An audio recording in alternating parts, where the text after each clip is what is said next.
Hi, it's AJ, and welcome to rule number 6. Rule number 6 is simple, but very, very important and very, very effective. In fact, you'll have noticed that all of these rules are simple, but they're very powerful. In fact, individually, they're very powerful. Just using one of these rules can improve your English speaking a lot. But the real power comes when you use all 7 of them to totally change the way you learn English.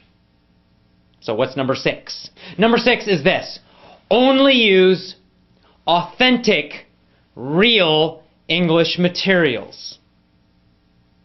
What does that mean?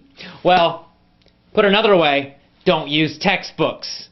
I talked about this already when I was talking about throwing away your grammar books. But really, you need to throw away all of your textbooks. All of them. Get rid of them. They're horrible. They're boring. You know they're boring. They're useless. You know, get rid of all the grammar textbooks, all those with the little fake, conversations in them, and all the nice little graphics and pictures they put in to try to make them seem interesting, when in fact, it's really boring. Because what do those textbooks really have? They got a bunch of fake conversations with boring actors reading them. And then they have a bunch of little boring activities and drills that are supposed to help you improve your communication. It's all bad. It's not going to help you. What you need to do instead is use only authentic, real English materials. What does that mean?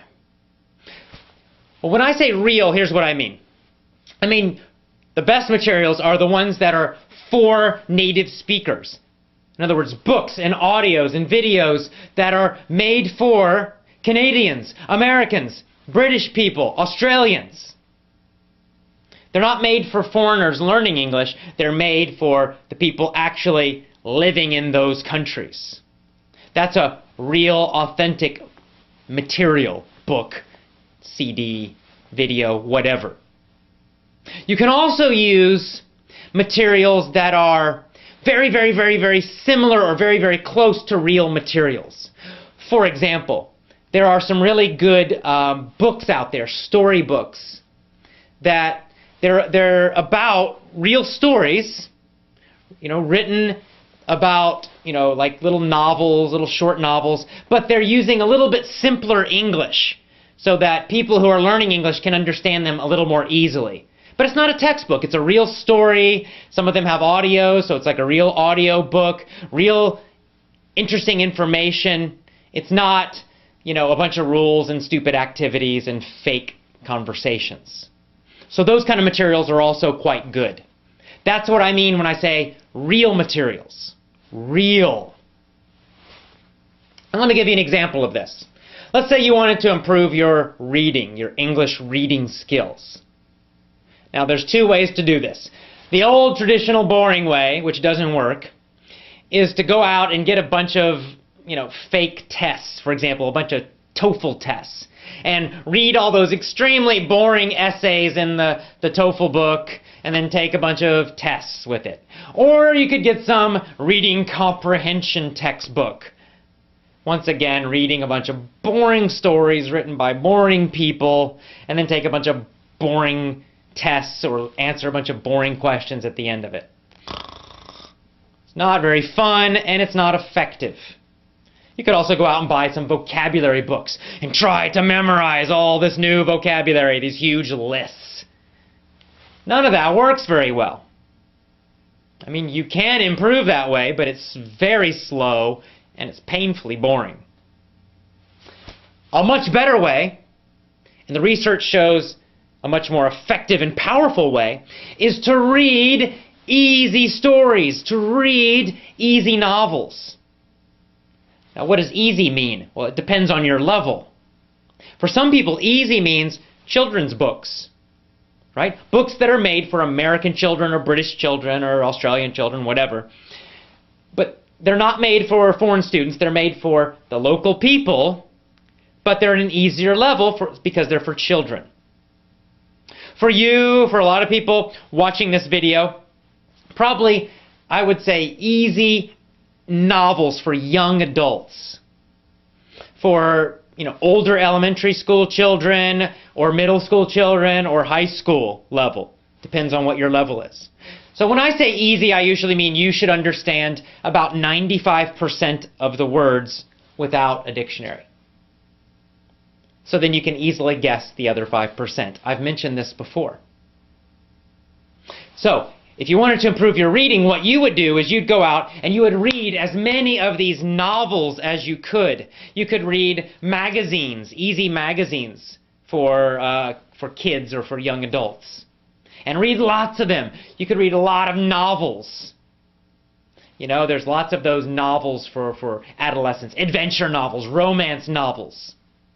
And they're for young adults, so they might be a little bit not really for total adults, but it's much more interesting and fun to read those than textbooks, I promise you.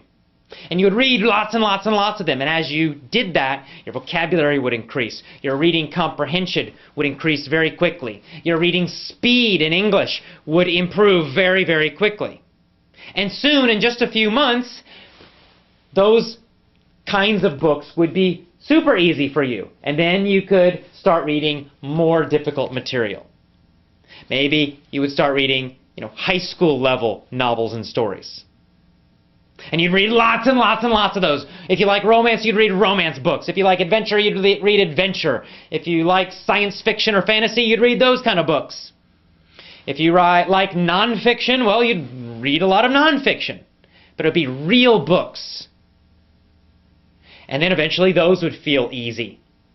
It happens quite quickly, in fact. If you read every single day like that, you improve quickly. And then you could go up to adult-level novels. You could read books by, famous best-selling authors, John Grisham, Stephen King.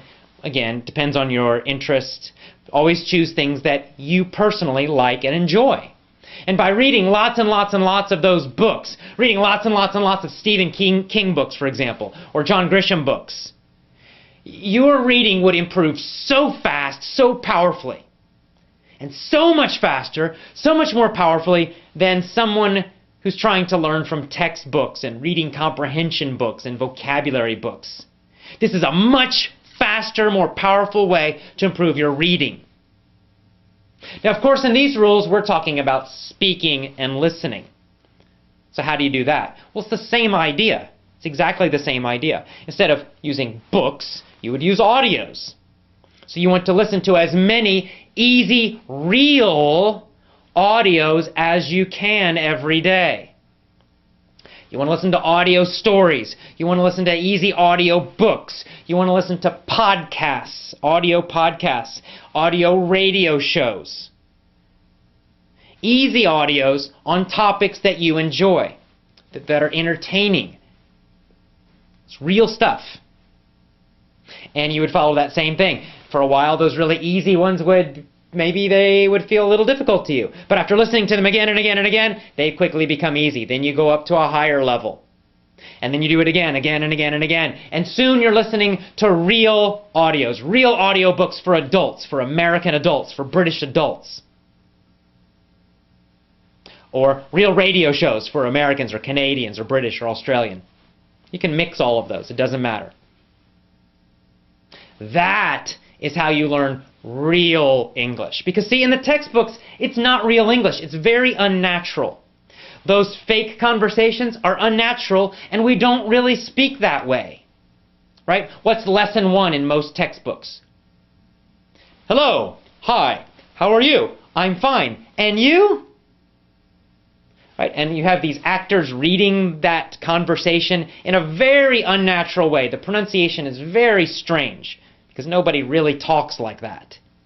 And in fact, in the United States, when you meet someone the first time, you will almost never hear that kind of conversation. People really say things like, "How you doing? What's up? Nice to meet ya." You don't find those little phrases in most textbooks, yet those are the most common, real ways of greeting people. That's why, you learn all this textbook English, and then you go to a country, and you can't understand anybody. Even though you know 10,000 words or 20,000 words or something, and you know all this grammar, but you can't understand the real people having real conversations. Why? Because you learned textbook English. You did not learn from real English materials, authentic English materials. So if you want to be able to function with real English, especially if you want to talk to people who are from Canada or the United States or the UK or Australia, then you must learn from real materials. Very important. And once again, this is how children learn, right? Children do not study textbooks to learn their own language, right? Little 2-year-olds and 1-year-olds and 3-year-olds are not studying English textbooks in the United States. They're learning from stories and real conversations and real communication about real ideas or real emotions. That's how they learn. And that's why they speak so naturally and effortlessly. If you bring a foreign child from another country to the United States, and you put them with a bunch of children, American children who speak English all the time, that child will learn English perfectly. With no textbooks, with no grammar study. How do they do it? Well, they do it with real stories, real playing with the other children, real communication, real English. So, what you need to do is, number one, is go out and get real materials. And of course, our lessons, that's what I do. I tell you stories. And I give you a lot of teachings. My lessons are not focused on the little parts of English, because I don't want you to think about that at all. I want you to think about interesting ideas. I want you to feel entertained. I want you to focus on the emotions and the ideas of what I'm saying, of what's inside the audio. So most of my main lessons are on personal growth topics about being more healthy, having more energy, being more successful in all parts of your life. I want you focused on those ideas. You're learning English at the same time, but I don't want you thinking about every little word. I don't want you thinking about the grammar rules. I want you focusing on the ideas, on powerful ideas, interesting ideas. As you focus on those real ideas, real emotions, you will learn the English automatically. It's the same with the stories. I make them funny and crazy so that you remember them, so that you are entertained. You're focused on the emotions and the crazy ideas in the story. And the grammar and the vocabulary and the pronunciation just happen automatically. You're focused on being entertained. You're focused on getting interesting information, useful information. That's what makes real materials so powerful and so much better than some terrible, boring, useless textbook, which will not teach you real English anyway. So, use real materials in order to improve much, much, much faster. To understand real speech so that when you go to a country or you talk to someone from an English-speaking country, you will actually understand them.